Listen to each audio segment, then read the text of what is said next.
Selamat siang pemirsa, Anda kembali menyaksikan Sumatera Utara hari ini untuk edisi Kamis 8 Februari 2024. Kali ini bersama saya Putri Rahmadani Zin. Sejumlah informasi telah dirangkum tim redaksi kami untuk Anda dan berikut informasi selengkapnya.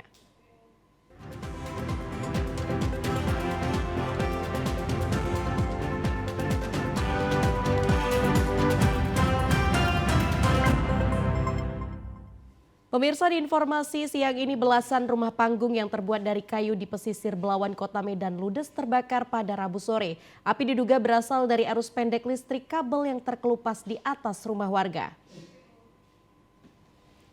Kobaran api dan kepulan asap membumbung tinggi di atas pemukiman rumah warga yang terbakar di lingkungan 4 Kelurahan Bagandeli, Kecamatan Medan Belawan, Kota Medan, Sumatera Utara. 12 rumah panggung yang terbuat dari kayu yang berdiri di atas bibir pantai Belawan terbakar, menyebabkan masyarakat berjibaku memadamkan api dengan menggunakan air laut yang bercampur dengan lumpur. Salah seorang korban, Dwi, yang rumahnya terbakar mengatakan api tiba-tiba membesar dari kabel listrik yang terkelupas di salah satu rumah warga. Hembusan angin yang cukup kencang membuat api dengan cepat merambat rumah lainnya. Api berhasil dipadamkan setelah 6 unit mobil pemadam kebakaran dari Pemko Medan turun ke lokasi. Tidak ada korban jiwa dalam peristiwa ini, namun kerugian ditaksir mencapai ratusan juta rupiah. Di sini, tahu di belakang menjerit-jerit. Dari asal rumahnya dari sini, kami tengok dari listrik ini marah-marah Pak. Apinya? Dari listrik itu marah-marah terus menyambar semua terus rumah kami sana sampai ke belakang Pak. Rumah dia habis. Kami nggak tahu apa dari mana. Kalau dari listrik nggak bisa dipadamkan Pak, makin besar apinya Pak. Pemirsa, kunjungan Presiden Joko Widodo ke Kota Tebing Tinggi mendapat perhatian besar dari masyarakat kota asal Lebang tersebut. Masyarakat harus menunggu berjam-jam untuk bertemu dan melihat langsung Presiden Joko Widodo. Pada kunjungannya tersebut, Presiden membagikan sejumlah kaos bergambar dirinya. Beginilah suasana saat Presiden Jokowi membagikan kaos kepada warga saat akan meninggalkan rumah sakit umum setelah melakukan peninjauan di Rumah Sakit Umum Dr. Kumpulan Pane kemarin. Ratusan warga berebut kaos yang diberikan Presiden Joko Widodo. Terlihat pasukan pengamanan harus ekstra ketat. Untuk mengantisipasi kerumunan warga yang semakin banyak berusaha untuk mendapatkan kaos yang dibagikan Presiden. Menurut salah seorang warga, Timer Borusinaga, sambil mencucurkan air mata mengatakan ia sangat senang bisa bertemu dengan Presiden Joko Widodo dan berfoto bersama. Walaupun dirinya harus menunggu 2 jam untuk kedatangan Presiden. Setelah berfoto, ia mendapatkan kaos bergambar foto Presiden. Rasa sukacita terpancar dari raut wajahnya dan berharap agar Jokowi bersama seluruh keluarga sehat dan panjang umur. Ya, Sehat selalu. saya selalu ya. Panjang umur. Semoga keturunannya macam bapak itu terus. Tadi senang kakak berfoto dengan beliau? Senang kali. Gak percaya, terharu kali aku. Terlalu kan? Dari jam berapa tadi kak menunggunya Pak Presiden Ada tadi? 2 jam. 2 jam menunggu sini kak ya? Sehat selalu ya Pak. Presiden Joko Widodo menyapa warga Kota Tebing Tinggi yang merupakan peserta Jaminan Kesehatan Nasional. Dengan menyerap tanggapan dan manfaat dari JKN itu sendiri, Presiden memastikan program JKN terus dilanjutkan serta berjalan secara optimal. Presiden Republik Indonesia Joko Widodo pada kunjungannya ke Kota Tebing Tinggi yang dipusatkan di Gor Asber Nasution Kota Tebing Tinggi. Pada kesempatan tersebut, Joko Widodo menyampaikan saat ini terdapat lebih dari 96,7 juta peserta JKN yang iurannya ditanggung oleh warga. Program JKN merupakan bentuk jaminan kesehatan yang komprehensif bagi seluruh warga negara. Kesehatan merupakan investasi masa depan bangsa. Pertanggal 1 Februari 2024 ini terdapat 267,87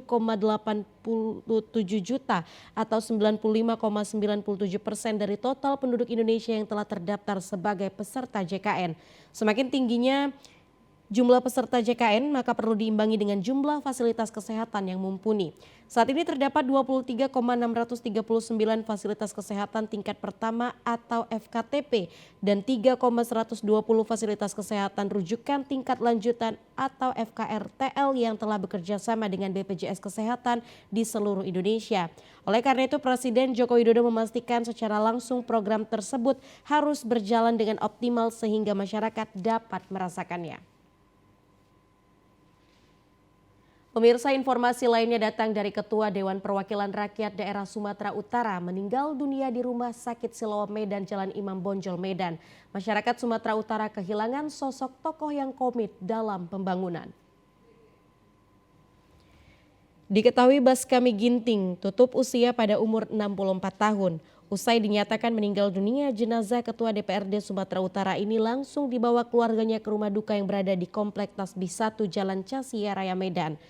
Kedatangan ambulan yang berisi jenazah Ketua DPRD Sumatera Utara Baskami Ginting disambut oleh keluarga dan seluruh kerabat, rekan kerja dan kolega di rumah duka Komplek Taman Setiabudi, Medan. Setibanya di rumah duka, istri dari almarhum Baskami Ginting, Riata Borubukit, terlihat turun dari mobil ambulan dengan berbalut air mata dan terlihat lemas. Suasana semakin haru ketika jenazah diturunkan dari mobil ambulan. Keluarga dan kerabat turut membantu menandu jenazah Ketua DPRD Sumatera Utara ke dalam rumah duka. Istri Ketua DPRD Sumatera Utara Riata Borubukit mengatakan saat mendapat kabar duka yakni suaminya meninggal dunia, ia sedang berada di luar kota. Ia menjelaskan jenazah Baskami Ginting akan dimakamkan di kampung halamannya yakni Desa Batu Karang, Kecamatan Payung, Kabupaten Karo. Jam 3 pulang dari Sibolangit di tengah jalan, aku lihat HP kok semua orang telepon, aku nggak dengar Bang. Tiba-tiba aku telepon sama salah satu yang telepon saya, katanya Bapak nggak ada lagi. Tidak tahu gimana saya sampai di Medan Pak, karena saya nyetir sendiri. Jadi saya nggak tahu, tiba-tiba udah sampai di rumah ya udah, langsung saya telepon saudara supaya saya bawa ke rumah sakit. Tapi sampai di rumah sakit Bapak tidak ada lagi. Saya pun sepanjang jalan menangis, saya tidak tahu. Pokoknya apapun saya lewatin aja semua. Menteri Hukum dan HAM Republik Indonesia Yasona Lauli menyebutkan PDI Perjuangan kehilangan kader terbaik di Sumatera Utara. Maka saya tadi sebelum datang kemari telepon Pak Sekjen, Mas Hasto, menyampaikan kabar duka ini. Pak Sekjen mengatakan kita kehilangan seorang kader yang terbaik di Sumatera Utara, orang yang militan dan tetap konsisten berjuang bersama-sama partai.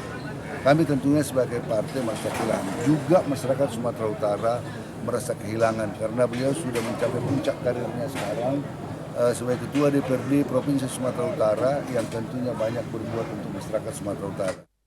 Salah seorang tokoh masyarakat Sumatera Utara dan juga kerabat almarhum Rahmat Syah turut hadir di rumah duka. Rahmat Syah menegaskan Sumatera Utara telah kehilangan sosok tokoh yang komit dalam pembangunan. Saya dengar tadi pagi juga masih banyak bicara pada teman-teman. Ya, kita kehilangan seorang tokoh yang baik, seorang tokoh Sumatera Utara yang komit untuk pembangunan daerah, banyak menolong orang. Ya mudah-mudahan beliau tinggalkan contoh-contoh yang baik dan dapat diteruskan oleh anggota ataupun sahabat ataupun penerusnya nantinya. Dan catatan kami selama beliau di DPRD Sumut itu hampir tidak ada gejolak. Pemirsa, sejumlah informasi aktual lainnya akan kami hadirkan usai jeda pariwara berikut ini. Tetaplah bersama kami.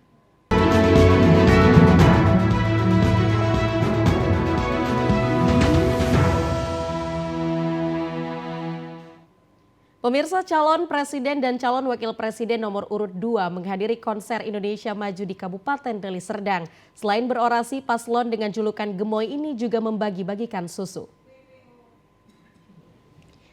Terlihat suasana kedatangan Capres dan Cawapres Prabowo Gibran ke lapangan sepak bola Lubuk Pakam Kabupaten Deli Serdang. Diawali Cawapres nomor urut 2 Gibran Rakabuming Raka tiba di lokasi kampanye dan disusul dengan kedatangan Capres nomor urut 2 Prabowo Subianto. Gibran yang tiba terlebih dahulu langsung menyapa masyarakat dan membagi-bagikan susu. Sementara Prabowo Subianto saat tiba di lokasi juga langsung menyapa masyarakat dengan berjoget ala gemoy. Dalam kesempatan tersebut, Prabowo Subianto menyampaikan visi misi dan program kerja serta meminta relawan dan simpatisan untuk solid dalam memenangkan pasangan Capres dan Cawapres nomor urut 2 pada Pilpres 2024. Tujuan kita merdeka, tujuan kita bernegara adalah untuk hidup sejahtera. Benar atau tidak? Saudara-saudara sekalian, tujuan Republik Indonesia adalah agar rakyat Indonesia hidup dalam keadaan baik, dalam keadaan cukup, dalam keadaan tidak kekurangan apapun. Dalam keadaan kalau sakit ada rumah sakit. Pada saat menyampaikan orasi dan pidatonya, Prabowo terlihat memberi hormat dan menimang-nimang anak di atas panggung. Aksi tersebut dilakukan Prabowo saat berorasi tentang tujuan Indonesia merdeka serta visi misi Prabowo Gibran jika terpilih menjadi presiden dan wakil presiden pada pemilu 2024. Di sela-sela pidato Prabowo, seorang anak berbaju Prabowo Gibran naik ke atas panggung dan langsung memeluk Prabowo. Kemudian diikuti 2 orang anak lainnya. Pada pidatonya, Prabowo menyampaikan jika ia terpilih, warga Indonesia harus sejahtera, ketersediaan rumah sakit harus memadai dan tidak kekurangan obat-obatan. Dan jangan ada lagi anak-anak yang putus sekolah dan pekerja harus menerima upah yang sesuai. Pemirsa, informasi lainnya datang dari Nia Selatan yang menjadi daerah prioritas pengiriman logistik pemilu karena akses yang harus menggunakan kapal dan sangat tergantung pada cuaca. Untuk mengantisipasi kendala pengiriman, KPU Sumut bekerja sama dengan TNI Polri dalam penyediaan kapal bantuan menghadapi cuaca buruk. Setelah melaksanakan sortir dan lipat surat suara serta pemeriksaan kelengkapan formulir dan logistik penunjang lainnya untuk pemilu 2024, KPU Sumatera Utara menyatakan sebuah KPU kabupaten kota saat ini dalam proses pengepakan logistik ke dalam kotak suara. Saat pengepakan masih ada kekurangan logistik tersebut telah dikoordinasikan dengan pihak penyedia yang akan segera dilengkapi dalam 3 hari ke depan. Komisioner KPU Sumatera Utara Divisi Perencanaan dan Logistik Kotaris Banuera mengatakan untuk proses pendistribusian logistik ada beberapa daerah di Sumatera Utara yang menjadi perhatian khusus yang disebabkan akses yang sulit dan sering terkendala cuaca. Daerah tersebut berada di Kabupaten Nia Selatan yang meliputi 7 kecamatan. Daerah ini hanya dapat dijangkau dengan transportasi kapal, namun jika cuaca kurang mendukung maka akses menuju lokasi akan sangat sulit. Masa di Sorlip kemarin itu sudah disampaikan ke pihak penyedia dan kemudian itu semuanya sudah dipenuhi mereka, tapi namun ada dalam pembakingan ini ada beberapa juga kekurangannya dan itu juga sudah kita sampaikan ke pihak penyedia. Untuk mengantisipasi kendala pengiriman, KPU Sumatera Utara bekerja sama dengan pihak kepolisian dan TNI. Jika cuaca kurang mendukung maka pengiriman logistik akan menggunakan bantuan kapal dari pihak Polri ataupun TNI. Untuk memastikan pengiriman logistik tepat waktu, KPU juga telah menjadwalkan pengiriman logistik lebih awal ke daerah yang sulit untuk dijangkau. Badan Pengawas Pemilu Kota Medan melakukan penelusuran terkait video viral seorang oknum caleg yang diduga melakukan money politik. Bawaslu menyebut jika oknum tersebut terbukti bersalah maka akan ada sanksi terberat berupa penindakan hukum. Inilah video berdurasi 33 detik yang memperlihatkan seorang oknum caleg yang diduga melakukan money politik di sebuah kafe di Kota Medan. Dalam video tersebut, oknum caleg tersebut terlihat membagi-bagikan uang kepada masyarakat yang sebelumnya sudah dilakukan pertemuan. Masyarakat yang sudah dibagikan uang terlebih dahulu memberikan fotokopi KTP dan kartu keluarga yang kemudian didata oleh tim oknum caleg tersebut. Menanggapi video tersebut, Komisioner Bawaslu Kota Medan Fahril mengatakan pihaknya belum mengetahui pasti terkait video viral tersebut.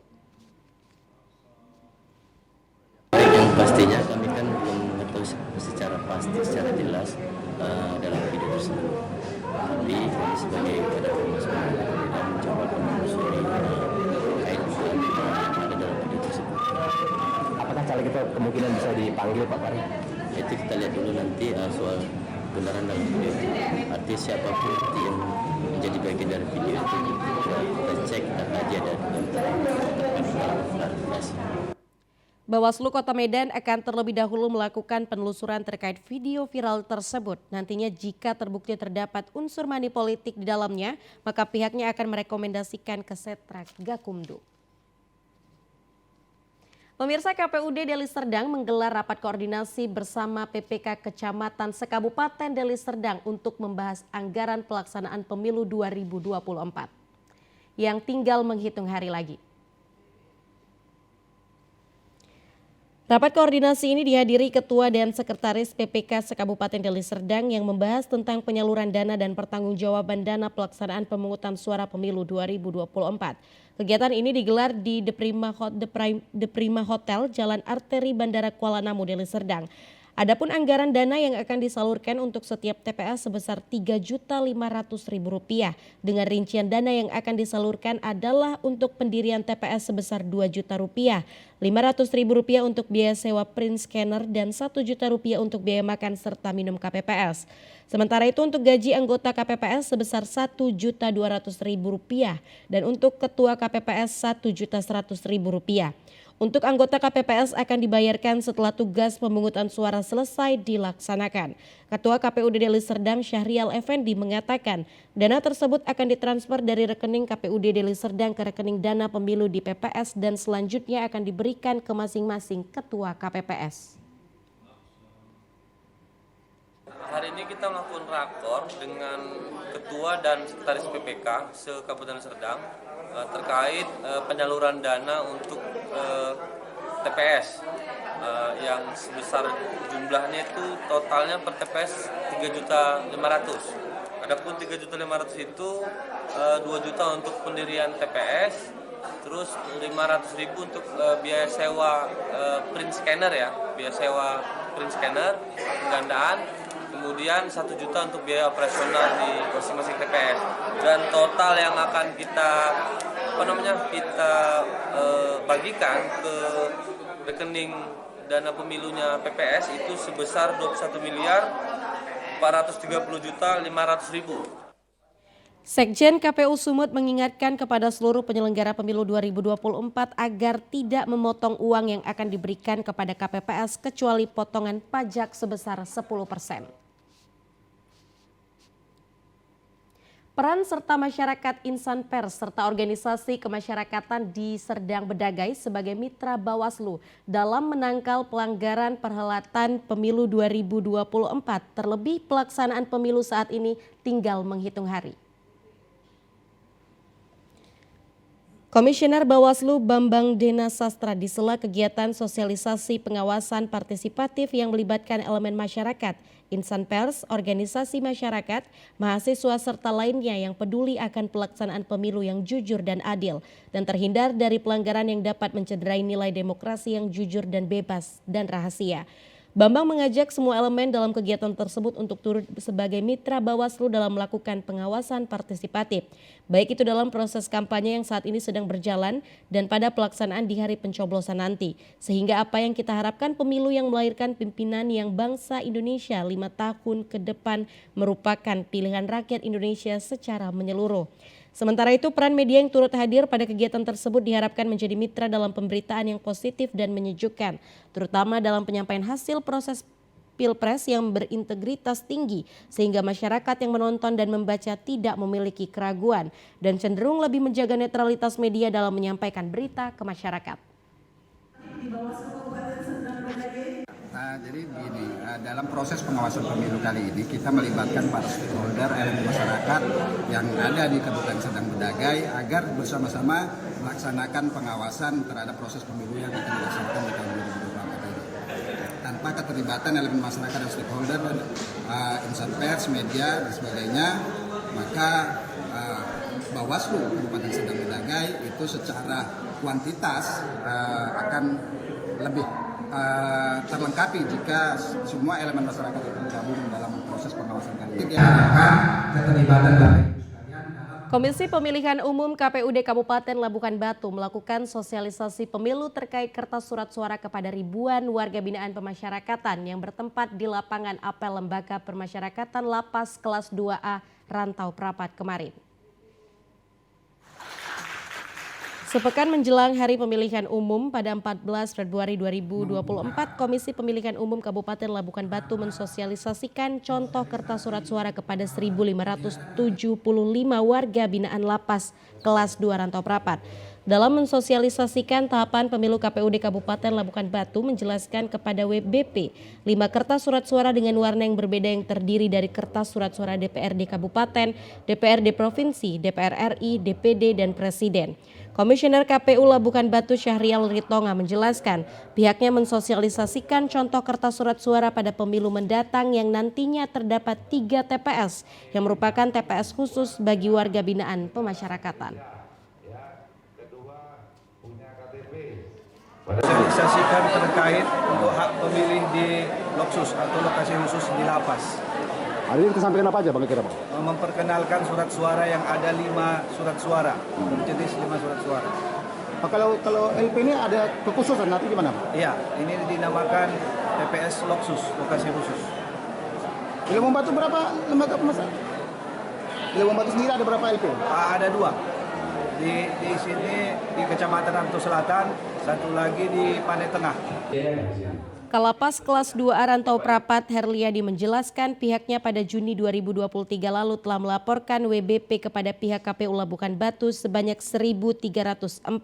Namun dari total yang diajukan lapas sebanyak 407 warga binaan dinyatakan memenuhi syarat mendapatkan hak pilihnya. Sementara sebanyak 711 WBP lapas kelas 2A Rantau Prapat masih persetujuan permohonan yang diajukan pihak lapas kepada KPU untuk mendapatkan hak pilih pada pemilu mendatang.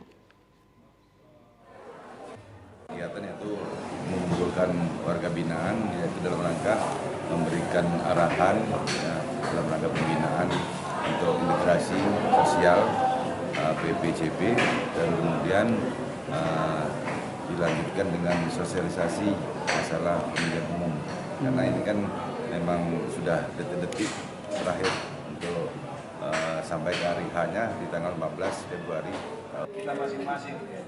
Hingga harian ini total keseluruhan WBP di lapas kelas 2A Rantau Prapat berjumlah 1.557. Pemirsa, untuk suksesnya pelaksanaan pemilu tahun 2024 yang tinggal 6 hari lagi, Pemda Taput bersama penyelenggara pemilihan umum serta partai politik peserta pemilu mendorong tingkat partisipasi masyarakat untuk memilih di masing-masing TPS serta menjaga kekondusifan daerah. Pemilu merupakan tonggak demokrasi pesta rakyat yang menjadi wahana bagi setiap warga negara untuk menyalurkan hak suaranya dan menentukan arah masa depan bangsa. Melalui pelaksanaan pemilu yang baik akan mencerminkan makna besar dan tanggung jawab dalam penyelenggaraan pemilu. Selain itu dengan adanya dukungan yang optimal mulai dari tahapan persiapan pemilu seperti sosialisasi edukasi atau pendidikan politik kepada masyarakat yang telah dilaksanakan hingga pelaksanaan pemilu pada 14 Februari 2024. Diharapkan pelaksanaan pemilu di Tapanuli Utara terlaksana dengan baik. Kabupaten Tapanuli Utara dengan jumlah daftar pemilih tetap sebanyak 225.689 orang dan jumlah TPS sebanyak 1.036 TPS. Untuk pemilu legislatif di daerah pemilihan Tapanuli Utara, alokasi kursi anggota dewan sebanyak 35 kursi dengan 5 daerah pemilihan. Seluruh partai peserta pemilu melalui sosialisasi ataupun kampanye turut serta mendorong masyarakat untuk berperan aktif dalam pemilu nantinya.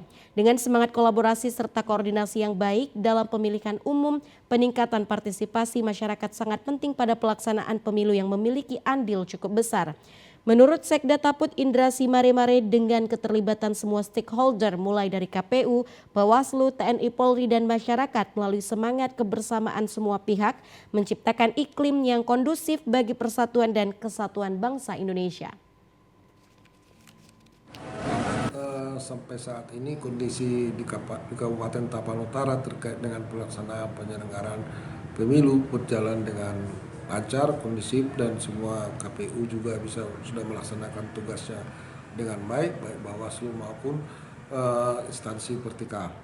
Yang kedua, harapan kami kepada masyarakat kiranya pada tanggal 14 Februari ini agar datang ke TPS untuk memberikan suara untuk ikut berpartisipasi dalam pelaksanaan pemilihan presiden, pemilihan legislatif, dan pemilihan anggota DPRD. Sementara itu, Komisi Pemilihan Umum Serdang Bedagai saat ini sedang melakukan uji coba simulasi Sirekap kepada anggota KPPS. Kegiatan ini dilakukan untuk memastikan bahwa penggunaan aplikasi Sirekap di Serdang Bedagai sudah berjalan dengan baik dan benar. Hal tersebut disampaikan Ketua KPU Sergai Agusli Matondang di sela kegiatannya. Pada prinsipnya aplikasi mobile Sirekap ini tidak mudah sehingga harus dilakukan uji coba yang dilakukan para KPPS sehingga nantinya petugas KPPS dalam pelaksanaannya mampu mengoperasikan dan menjalankan aplikasi Sirekap. Pada tahap uji coba aplikasi mobile Sirekap dipusatkan di Kecamatan Kotari dan Silinda. Agusli menambahkan pada pelaksanaan aplikasi Sirekap ini nantinya akan ditunjuk satu orang yang bertugas untuk menjadi operator sehingga nanti para operator akan dilakukan bimbingan teknis bagaimana cara melakukan aplikasi dari mulai login sampai pada tahap penguploadan data. Sebenarnya simulasi perhitungan di TPS itu salah satu bagiannya adalah melakukan penginputan data ke Sirekap. Artinya setelah dilakukan penghitungan di TPS, maka kemudian plano itu, hasil perhitungan itu akan dipoto, kemudian diupload pada aplikasi Sirekap. Yang menjadi kendala dan kesulitan dalam pelaksanaan tersebut kendala jaringan serta model gadget yang telah ditentukan. Sehingga kendala tersebut nantinya dialami bagi lokasi TPS yang jauh atau lokasi yang ke pelosok desa. Seperti di lokasi Kecamatan Sipispis, Kotari, serta Silinda. Namun dari hal tersebut aplikasi Sirekap merupakan menjadi alat bantu dalam penghitungan suara. Sementara formulir C1 tetap menjadi acuan KPU Sergai dalam melakukan perekapan di semua TPS yang ada di Serdang Bedagai. Ya pemirsa, informasi tadi sekaligus menutup perjumpaan kita di Sumatera Utara hari ini. Mewakili seluruh kerabat kerja yang bertugas, saya Putri Rahmadanizin. Terima kasih atas perhatian Anda, selamat siang dan sampai jumpa.